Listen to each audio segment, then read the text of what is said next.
उज्यालो बुलेटिनमा स्वागत छ। म विवेक लोप्चन। उज्यालो बुलेटिन सुरु गरौँ। प्रमुख समाचारका शीर्षकहरूबाट।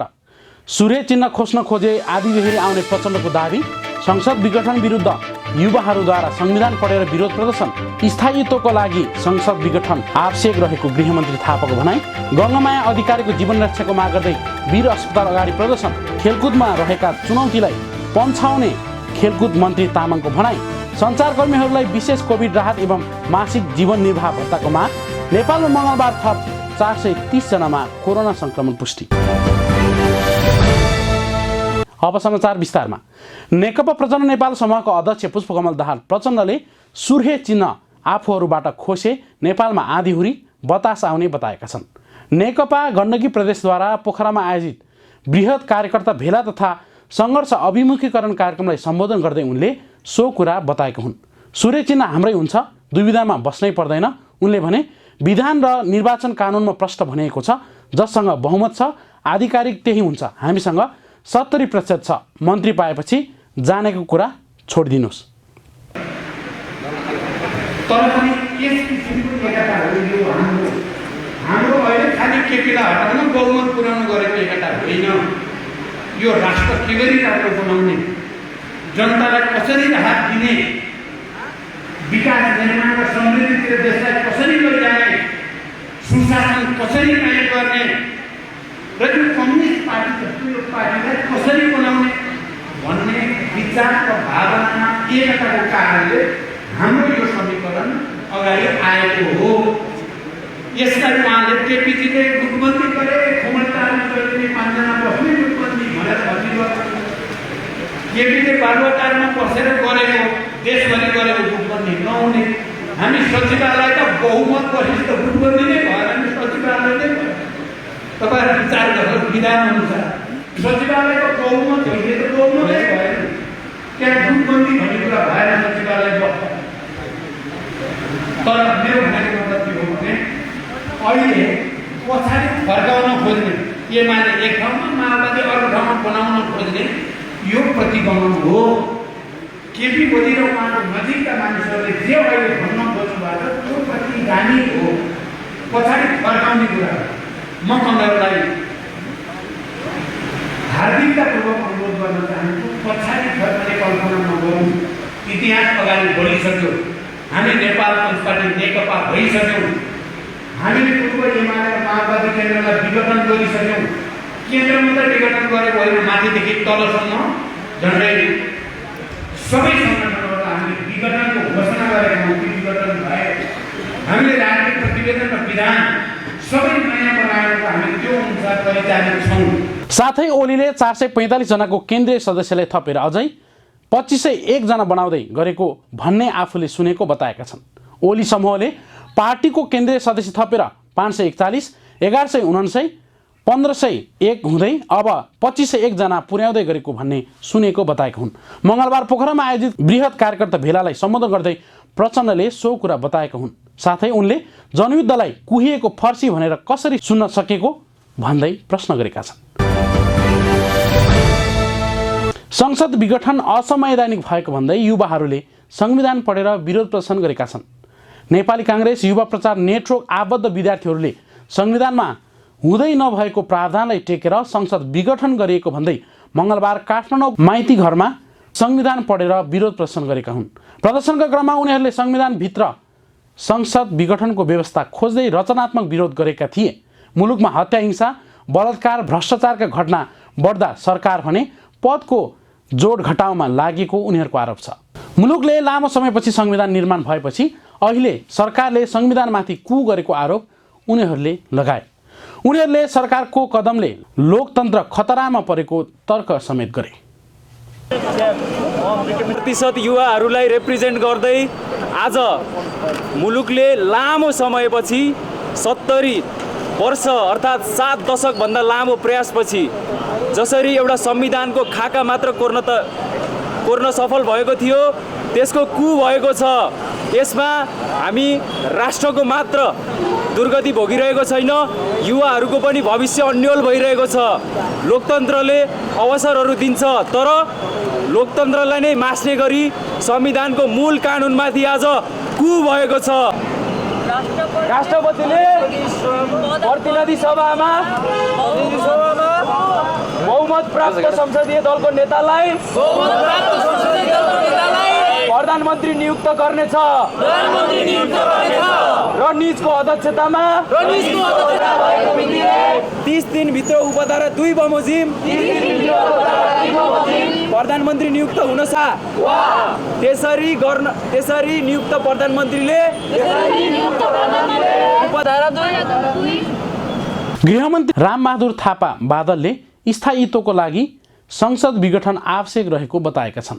मङ्गलबार ललितपुरमा अखिल नेपाल खेलकुद महासङ्घको राष्ट्रिय भेलालाई सम्बोधन गर्दै गृहमन्त्री थापाले अस्थिरता पैदा हुने अवस्था आएकै कारण संसद विघटन गरिएको बताएका हुन्। उनले अविश्वासको प्रस्तावबाट प्रधानमन्त्री हटाउने प्रयास गरेर अस्थिरता सिर्जना गर्न खोजिएको आरोप समेत लगाए। सरकारलाई काम गर्न अवरोध गर्न खोजिँदा संसद विघटन गर्न बाध्य हुनु परेको उनको भनाइ छ। आफूहरूले नयाँ नेपाल बनाउन चाहेको बताउँदै बादलले समाजवादी नेपालले मात्रै सबैलाई समृद्ध बनाउने उल्लेख पारे। मन्त्री थापाले अविश्वासको प्रस्ताव ल्याएर प्रधानमन्त्री हटाउने कदम ठिक थियो कि थिएन भन्ने बहस हुनुपर्नेमा जोड दिए। थापाले क्रान्तिकारी विचार नीति र त्यसको कार्यान्वयन एकताको पक्ष नै अहिले सही विचार भएको तर्क गरे। जुन सदनमा नेकपाको 2/3 चाहिँ मत थियो त्यसलाई विभाजित गरेर प्रधानमन्त्रीलाई हटाउने अविश्वासको प्रस्ताव ल्याएर चाहिँ प्रधानमन्त्रीलाई चाहिँ अपदस्थ गर्ने चाहिँ नीति त्यो कदम सही थियो वा त्यो गलत थियो भने यो प्रश्नको जवाफ तपाईँ हामीले चाहिँ दिनुपर्ने भएको छ। यदि हामी परिवर्तन चाहन्छौँ, हामी समृद्धि चाहन्छौँ, हामी समाजवादी समाजको निर्माण गर्न चाहन्छौँ भने तपाईँ हामीले इतिहासले आज पैदा गरेको यो प्रश्नको चाहिँ ठिक जवाफ दिन जरुरी छ। तपाईँ बिचमा बस्न सक्नुहुन्न। तपाईँले हामी राजनीति गर्दैनौँ, हामी राजनीतिसित हामीलाई मतलब छैन भनेर तपाईँ अलग बस्न सक्नुहुन्न। तपाईँले इतिहासले यो खडा गरेको यो प्रश्नको जवाफ दिनै पर्छ। संसद विघटन गर्ने जुन संसदले यो देशको राजनीतिलाई अस्थिरता चाहिँ धकेल्ने संयन्त्रमा यो बदलियो चाहिँ त्यसकारणले यो संयन्त्र त्यो संसदको औचित्य सकियो चाहिँ किन हाम्रो संविधानले देशको चाहिँ राजनीतिलाई राजनीतिक व्यवस्थालाई चाहिँ स्थायित्व चाहिँ प्रदान गर्छ। त्यसले स्थिर हुनुपर्छ, त्यो स्थायित्व त्यहाँ हुनुपर्छ भन्ने भन्छ हाम्रो संविधानले चाहिँ। त्यसकारणले अहिले जो कदम लियो चाहिँ यो अस्थिरता पैदा भएको हुनाले फेरि स्थायित्वको निम्ति यो संसदलाई विघटन गर्न जरुरी थियो चाहिँ। र अब यो पुरानो संसदले अब देशको राजनीतिलाई चाहिँ स्थायित्व दिन सक्दैन। यसले अब अस्थिरता मात्र पैदा गर्ने भयो चाहिँ। अब किनबेचको खेलहरू चाहिँ हुने भयो र देशलाई चाहिँ जहिले पनि अब अस्थिरताको भुवनमा फसाउने र देश अस्थिर भइसकेपछि देश प्रगतितिर जाँदैन। यहाँ जहिले पनि आन्दोलन भइराख्ने, जहिले पनि अस्थिरता पैदा भइराख्ने भएपछि यहाँका उद्योग धन्दाहरू बन्द हुन्छन्, यहाँ व्यवसायहरू चाहिँ ठप्प हुन्छन्, यहाँ कुनै पनि विदेशीले यहाँ लगानी गर्न चाहिँ आउँदैनन् चाहिँ। त्यसो भइसकेपछि देश विकासतिर जान्छ कि विनाशतिर जान्छ, त्यो समृद्धितिर जान्छ कि यही दरिद्रताको चक्रव्यूहमा फस्छ त भन्दाखेरि निश्चित रूपमा अस्थिरताले चाहिँ देशलाई चाहिँ दरिद्रताको चाहिँ चक्रव्यूहमा चाहिँ फसाउँछ। त्यसकारणले नयाँ संसदको स्थापना गरौँ। आजको सही नीति, सही राजनीतिक कदम त्यो हुन्छ। त्यसकारणले हामीले संसदको विघटन गर्नु र नयाँ संसदको स्थापना गर्ने एउटा मध्यावधि निर्वाचनको माध्यमबाट यो अग्रगामी कदम हो। राजनीति भनेको समाज परिवर्तनको दर्शन भएको र दल भनेको परिवर्तन भएको भन्दै उनले राजनीतिकै कारणले परिवर्तन हात पारेको जिकिर गरे। उनले गएको 3 वर्षमा 7% भन्दा बढी आर्थिक वृद्धि दर पुर्याउँदै देश विकास गरिरहँदा अहिले अवरोध गरिएको धारणा राखे। आफ्ना छोराका हत्यारालाई कारबाहीको माग राखेर लामो समयदेखि सङ्घर्षरत गोर्खा फुजेलकी गङ्गामाया अधिकारीको जीवन रक्षाको माग गर्दै मङ्गलबार काठमाडौँको वीर अस्पताल अगाडि मानव अधिकारवादीहरूले शान्तिपूर्ण प्रदर्शन गरेका छन्। 3 साता लामो आमरण अनसनका कारण अधिकारीको स्वास्थ्य अवस्था अत्यन्त नाजुक भएको भन्दै उनीहरूले शान्तिपूर्ण प्रदर्शन गरेका हुन्। 2061 जेठको 24 गते आफ्ना माओली हजुरबा हजुरआमा भेट्न चितवन आएका बेला अधिकारीका 16 वर्षीय छोरा कृष्णप्रसाद अधिकारीको हत्या भएको थियो। गङ्गामायाको स्वास्थ्य बिग्रिएको भन्दै सरकारलाई दबाब दिन गङ्गामाया बचाऊ अभियान गर्नु परेको मानव अधिकारवादी इन्द्र अर्यालले बताए। हाम्रा राज्य संयन्त्रहरू, अनुसन्धान गर्ने निकायहरू, अन्तर्राष्ट्रिय निकायहरू कसैले पनि वास्तवमा औचित्यपूर्ण सरकार नदेखाएको त्यस कारणले गर्दा उहाँले जुन न्याय माग्नु भएको छ त्यसमा हाम्रो एकबद्धता छ। हामी मानवाधिकार कर्मी साथीहरू छौँ, पीडित साथीहरू हुनुहुन्छ, सम्पूर्ण साथीहरू हाम्रो एकबद्धता छ। किनभने त्यो न्यायका पक्षमा सधैँ हामी उभिन्छौँ एकातिर भने, अर्कोतिर उहाँको जीवन रक्षा अहम प्रश्न भएर आएको छ। उहाँ 23 दिन भयो आज चाहिँ उहाँले औषधि नखाएको, पानी नखाएको, होइन, अन्न त उहाँले खानुहुन्न थियो। त्यति हुँदाहुँदै पनि सरकार लगायत कसैले पनि सरकारवाला निकायले चासो देखाएनन्। उहाँका मागप्रति चाहिँ चासो नदेखाएको कारणले गर्दाखेरि उहाँको जीवन रक्षा एकातिर र उहाँले मागेको माग, न्यायको माग जायज माग हो। त्यो जायज माग पुरा हुनुपर्छ र उहाँले न्याय पाउनुपर्छ। उहाँको छोराको हत्यारालाई कारबाही हुनुपर्छ। चाहे त्यो जुनसुकै खालका प्रक्रिया हुन्, अदालतले एक थोक भनोस्, अनुसन्धानले अर्को थोक भनोस्, विदेशी निकायहरूले अर्को थोक भनौँ, त्यो आफ्नो ठाउँमा छ।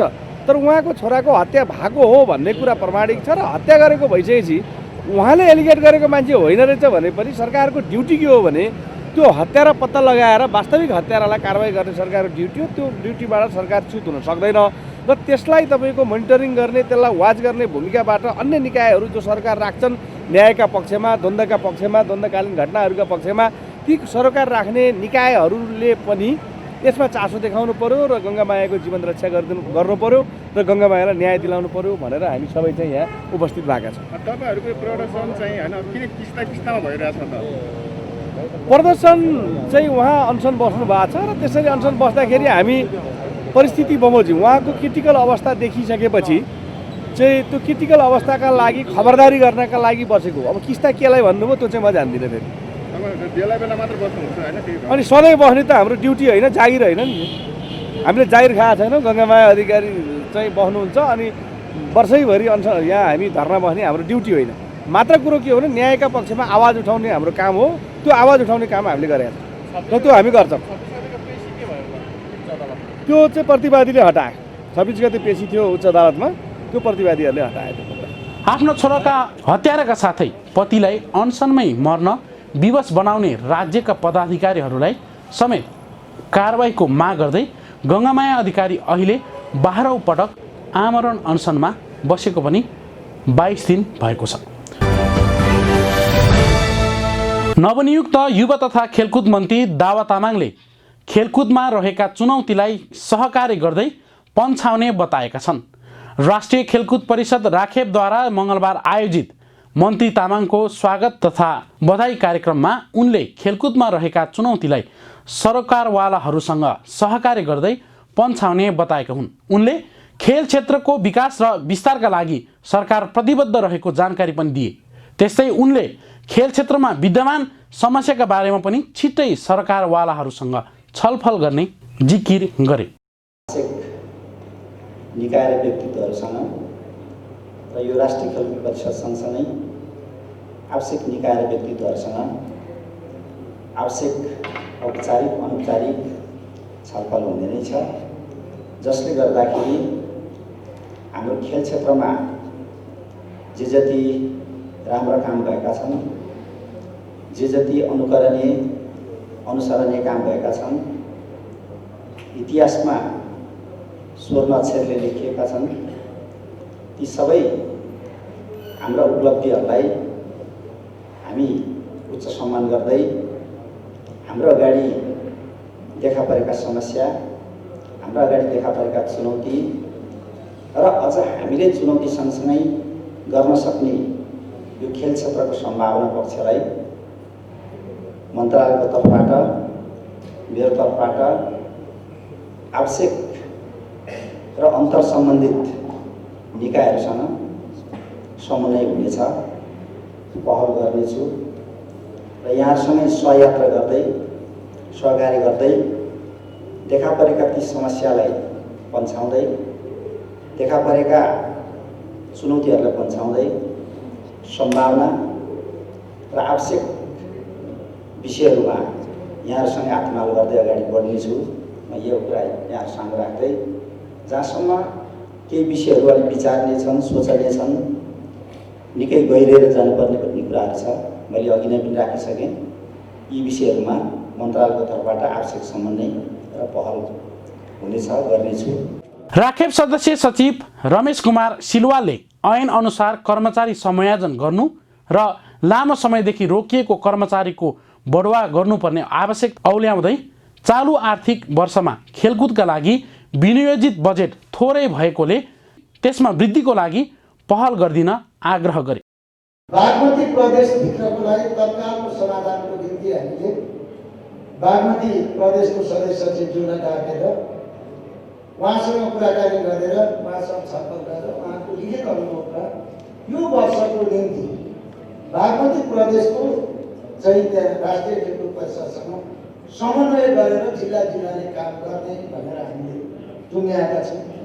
आज बिहान मात्रै मैले कर्णाली प्रदेशको सदस्य सचिवसँग बसेर कर्णाली प्रदेशभित्रको लागि पनि यो वर्षलाई त्यही मोडेलमा नै हामी अगाडि बढेर कर्मचारीलाई हाललाई अस्थायी रूपले त्यहाँ बसेर कार्यरत गर्ने एउटा स्थिति बनाएका छौँ।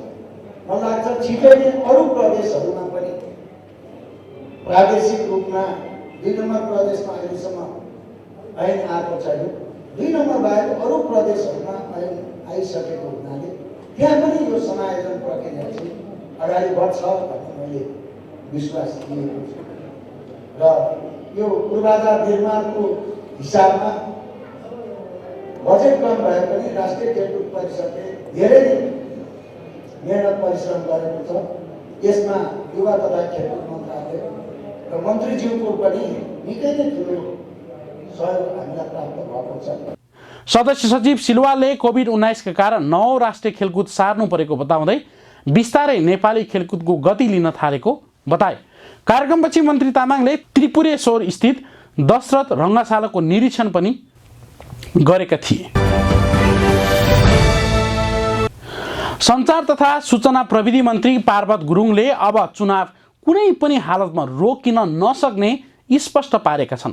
क्रियाशील दलित पत्रकार सङ्घले आयोजना गरेको कार्यक्रममा उनले सरकारलाई काम नदिएका कारण ताजा जनादेशमा जाने निर्णय गरेको भन्दै यो प्रतिगामी कदम नभएको समेत बताए। उनले सबै दलहरू आन्दोलनको नाममा चुनावी प्रचारमा हिँडेको उल्लेख गरे। द्वन्द्वकालमा जस्तो प्रचण्डले ढाडमा टेकेर टाउकोमा हान्ने रणनीति अहिले पनि अख्तियार गरेका कारण अहिलेको अवस्था आएको उनले बताए। त्यस्तै उनले माधव कुमार नेपालको ढाडमा टेकेर अध्यक्ष केपी ओलीको टाउकोमा हान्ने रणनीति बनाएको समेत आरोप लगाए। मन्त्री गुरुङले पत्रकारहरूले पनि अहिलेको अवस्थालाई सूक्ष्म विश्लेषण गरी धारणा बनाउनु पर्ने बताए।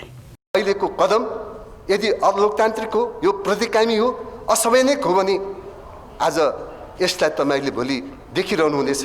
चुनाव हुन्छ कि हुँदैन, यो चुनाव हुनु, चुनाव ताजा जनादेश लिनु चाहिँ यो प्रतिगामी हुन सक्दैन, यो असंवैधानिक हुन सक्दैन। यो किन यो परिस्थिति यसको व्याख्या नगर्नु लामो हुन सक्छ।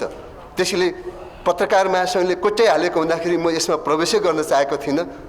त्यसैले पनि मलाई के लाग्छ भने यस्तो विषयवस्तुप्रति आज हामी जिम्मेवार बनौँ र पत्रकार महासंघ अथवा पत्रकारहरू, हामी राजनीतिक पार्टीहरू, आज तपाईँको सडक आन्दोलनको माग गर्नेहरूले पनि चुनावको एजेन्डा बनाएको हो भन्ने कुरोमा सबै प्रश्न भइसक्यो। नेपाली काङ्ग्रेसको सभापति शेरबहादुर देउवाले प्रश्नै भनिसक्नु हो। अब कहाँ चुनावमा जानुपर्ने बेला कहाँ अब यो चाहिँ संसद पुनर्स्थापना भनिसक्नुभयो। अनि यो परिस्थिति एउटा चुनावको परिस्थिति गइरहेको बेलामा अब यसलाई चाहिँ ताजा जनादेश लिने कुरोमा अब फेरि पनि यो चाहिँ कहीँ स्वतन्त्रता छ र कहीँ कु भएको छ र कहीँ तपाईँको व्यक्तिगत रूपमा कहीँ यसलाई चाहिँ ताजा यो जनादेश काम लागेन, यसले मुलुकलाई अग्रगति दिन सकेन, यो अनिर्णयको बन्दी बन्न पर्यो, यो सरकारले काम गर्न सकेन, यो संरचनाले काम गर्न सकेन, नयाँ जनादेश लिउँ भन्नु फेरि जनताकै बिचमा जाने कुरो यो पक्कै पनि प्रतिगामी होइन, यो असंवैधानिक होइन। त्यसले पनि म तपाईँहरूलाई धेरै हामीले सोच विचार गरिकन हामीले धेरै यसको विरोध गर्ने भन्दा पनि यसलाई सन्तुलित ढङ्गले यसलाई द्वन्द्व न्यूनीकरण गर्ने हिसाबले हामी काम गरौँ, हाम्रा कलमहरू चलाउँ, हामीले त्यो अनुसारको सञ्चारकर्मीको भूमिका निर्वाह गरौँ। सञ्चारकर्मीहरू गैरजिम्मेवार बन्ने र अत्यन्त द्वन्द्व चर्काउने र विवादमा ल्याउने काममा पत्रकारहरू नगरौँ।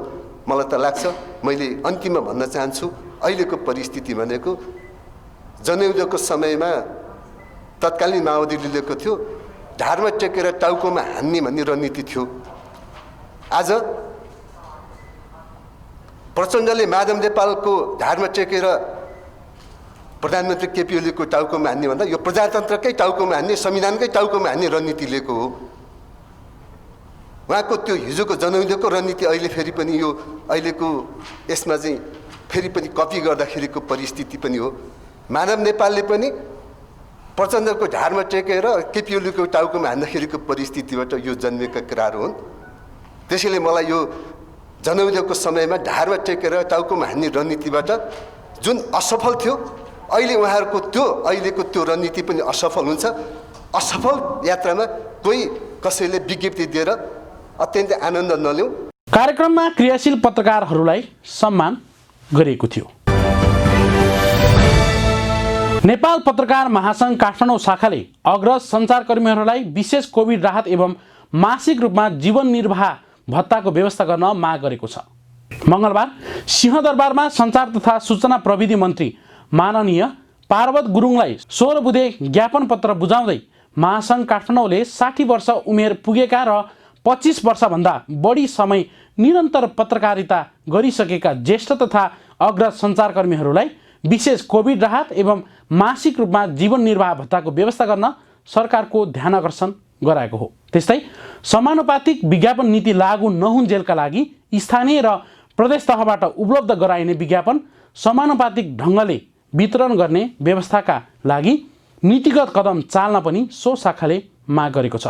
ठुलो सञ्चार गृहमा अहिलेसम्म श्रमजीवी पत्रकार ऐन लागू हुन नसकेको भन्दै तत्काल सरकारले हस्तक्षेप गरी ऐन लागू गराउन माग गरिएको शाखाका अध्यक्ष शान्तराम बिडारीले जानकारी दिए। त्यस्तै उनले सूचना विभागका परिचय पत्र भएका सञ्चारकर्मी र सञ्चालनमा रहेका सञ्चार गृहलाई निःशुल्क इन्टरनेट सुविधा उपलब्ध गराउनको साथै एक सञ्चार गृह एक सवारी साधनको व्यवस्था गरी भन्सार छुटको नीति ल्याउन माग गरिएको जानकारी दिए। अनलाइन न्युज पोर्टलहरूको नवीकरणको म्याद यही पुस मसान्तसम्म मात्र रहेको र कोभिडका असरका कारण लामो समय कार्यकाल बन्द रहँदा त्यसको प्रत्यक्ष प्रभाव नवीकरण कार्यमा पर्न गएको अवस्था छ। सूचना विभागमा हुने कागजी उल्झनका कारण अधिकांश अनलाइनहरू अहिलेसम्म पनि नवीकरण हुन नसकेको अवस्थामा सोको म्याद अर्को 3 महिना थप गरियोस्। 2. कोरोना भाइरसको प्रभावले भरीकरणमा परेका पत्र पत्रिकाहरूको बिल सूचना विभागमा पुर्याउन केही ढिला भएका कारण बिल बुझ्ने र भुक्तानी दिने कार्य विभागले रोकेकोमा तत्काल बिल मगाएर भुक्तानीको व्यवस्था गरियोस्। 3. समानुपातिक विज्ञापन प्रणाली हालसम्म लागू हुन सकेको छैन। समानुपातिक विज्ञापन नीति लागू नहुन्जेलका लागि स्थानीय र प्रदेश तहबाट उपलब्ध गराइने विज्ञापन समानुपातिक ढाँचाले वितरण गर्ने व्यवस्थाका लागि नीतिगत कदम चालियोस् र कोभिडको प्रभावले साना तथा स्वरोजगारमुखी पत्र पत्रिकाहरूलाई निकै आर्थिक सङ्कट परेको हुनाले हाल सूचना विभाग मार्फत प्रदान गरिँदै आएको लोक कल्याणकारी विज्ञापनलाई दोब्बर वृद्धि गरियोस्। 4. विभिन्न सञ्चार माध्यममा कार्यरत श्रमजीवी पत्रकारलाई पारिश्रमिक नदिई निष्कासन गर्ने र बेरोजगार बनाउने, खाइपाई आएको सुविधा कटौती गर्ने जस्ता कार्यलाई रोक्दै कोभिडका कारण मर्कामा परेका मिडियाहरूलाई अनुदानको व्यवस्थाको साथै पीडित सञ्चारकर्मीहरूलाई तत्काल पुनर्बहाली र पारिश्रमिक उपलब्ध गराउने वातावरण बनाउन यथाशीघ्र पहल गरियोस्। ज्ञापन पत्र बुझ्दै मन्त्री गुरुङले महासङ्घको माग सकारात्मक रहेको बताए। त्यस्तै उनले परिवर्तित सन्दर्भमा सञ्चारकर्मीले सन्तुलन र सही सूचना सम्प्रेषण गर्नुपर्नेमा जोड दिए। अनि जे प्रेस स्वतन्त्रताको नाममा जे स्वतन्त्रता पनि हुने किसिमले यसलाई अराजकता अनि अलिकति द्वन्द्व झन् बढाउने तर्फ पत्रकार महासङ्घको पनि ध्यान आकर्षण गराउन चाहन्छु। हामीलाई पनि ध्यान आकर्षण गरौँ, पत्रकार महासङ्घलाई पनि ध्यान आकर्षण गर्नु त्यसले अलिकति यो किसिमले पनि हामी त्यसैले त हामी एउटा सहकार्य गर्छौँ समाजलाई एउटा फेरि पनि हामी मिलेर हामी राज्यकै एउटा चाहिँ हामी छौँ। राज्यलाई बलियो बनाऊँ, राज्यको एउटा सम्मान बढायौँ भने त्यो राज्यको हामी नागरिक, हामी पत्रकार हौँ, हामी नागरिक समाज हौँ, हामी जनप्रतिनिधि सरकार हौँ, हामी सबैको गौरव बन्न सक्छ। राज्य कमजोर हो, देश बर्बाद भयो भने अनि हामी त्यो देशको नागरिक कमजोर हुन सक्छौँ। त्यसैले हामी राज्यलाई बलियो बनाउँ, हामी पत्रकार पनि बलियो हुन्छौँ, हामी समाज पनि बलियो हुन्छौँ, सबै बलियो हुन्छौँ, बलियो सरकार बनाउने काममा लागौँ। पत्रकारहरूलाई सधैँसरी यस्तै घटना यस्तै सङ्कटको बेलामा पत्रकारहरूको कलम र पत्रकारहरूको न्युजले साँच्चै समाजमा एउटा रूपान्तर भएको, यस्ता सङ्कटहरूको पनि न्यूनीकरण भएको हामीले महसुस गर्न पाऊँ, त्यही कुरोप्रति पनि म अपेक्षा गर्न चाहन्छु। महासङ्घ काठमाडौँ शाखाले प्रेस काउन्सिलद्वारा गरिँदै आएको पत्र पत्रिकाहरूको वर्गीकरण वैज्ञानिक, पारदर्शी र न्यायोचित ढङ्गले गर्न पनि माग गरेको छ। नेपालमा मङ्गलबार थप 430 जनामा कोरोना संक्रमण पुष्टि भएको छ। हालसम्म नेपालमा कोरोना संक्रमितको संख्या 2,65,698 पुगेको स्वास्थ्य मन्त्रालयले जनाएको छ। त्यस्तै कोरोना कारण थप 5 जनाको मृत्यु भएको छ भने हालसम्म नेपालमा कोरोनाका कारण 1932 जनाले ज्यान गुमाएका छन्। त्यस्तै थप 390 जना कोरोना मुक्त भएका छन्। हालसम्म नेपालमा 2,59,358 ले कोरोना जितेका छन्। नेपालमा हाल 4408 जना आइसोलेसनमा र 237 जना क्वारेन्टाइनमा छन्। हालसम्म 19,92,855 वटा PCR परीक्षण गरिएको मन्त्रालयले जनाएको छ। हस् त आजको उज्यालो बुलेटिन यति नै। हामीलाई www.ujalonetwork.com मा पढ्दै, हेर्दै र सुन्दै गर्नुहोला। धन्यवाद।